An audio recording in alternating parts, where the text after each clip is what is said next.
Mohon izin majelis, izin jaksa penuntut umum. Waktu tersisa 3 menit lagi. Ya, satu pertanyaan terakhir, majelis. Setelah menguraikan seluruh penjelasan yang ada, maka apabila masih terdapat keraguan mengenai elemen melawan hukum dalam pelaksanaan perintah jabatan tersebut bisa dihapuskan, dan apakah si penerima perintah yang melakukan perbuatan itu dapat dipersalahkan atau tidak. Bagaimana hukum pidana dan hukum acara pidana memandang hal ini? Jadi ada 2 jawaban yang saya akan sampaikan dengan singkat, mohon izin majelis. Yang pertama, sesuai adagium in criminalibus beden esse luce clariores. Dalam hukum pidana itu bukti-bukti harus seterang cahaya. Artinya memang harus betul-betul memiliki suatu kekuatan pembuktian yang bersifat meyakinkan hakim. Yang pertama itu. Yang kedua, kalau bicara tentang pasal 183 KUHP yang dikatakan bahwa hakim tidak boleh menjatuhkan pidana kalau sekurang-kurangnya tidak ada 2 alat bukti dan disertai keyakinan bahwa telah terjadi suatu peristiwa pidana dan terdakwalah yang betul-betul melakukannya. Pasal 183 ini dirumuskan secara negatif bahwa izin yang mulia hakim tidak boleh. Nah berarti memang berlakulah adagium in dubio pro reo, bukan in dubio pro lege fori. Artinya dalam keraguan-raguan hakim harus membebaskan terdakwa. Demikian majelis. Terima kasih majelis, cukup dari kami 1 jam. Masih ada lagi? Sesuai dengan asas. Kalau memang masih ada lagi, kami tambah waktunya.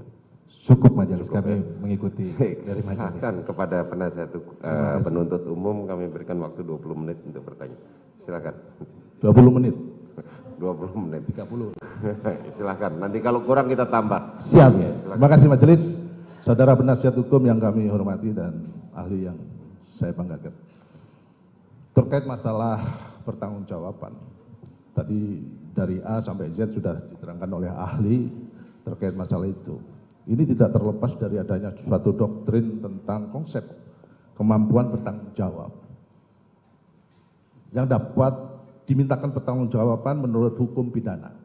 Nah, menurut Van Hanel, kemampuan untuk bertanggung jawab adalah suatu kondisi kemampuan dan kenormalan psikis.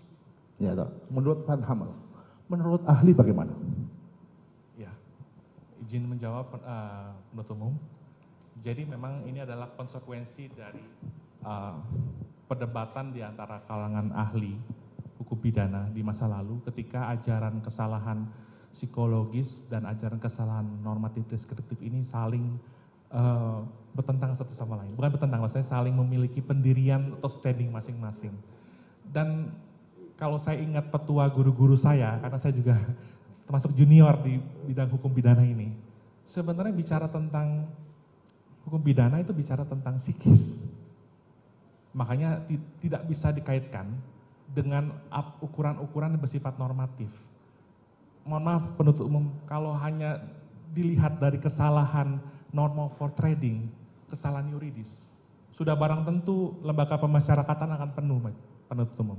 Oleh karena itu ketika tadi Van Hamel mengatakan bahwa itu merupakan keadaan normal psikis, maka mungkin sudah waktunya hukum pidana Indonesia mengembalikan keseimbangan antara perbuatan dan pelaku tindak pidana.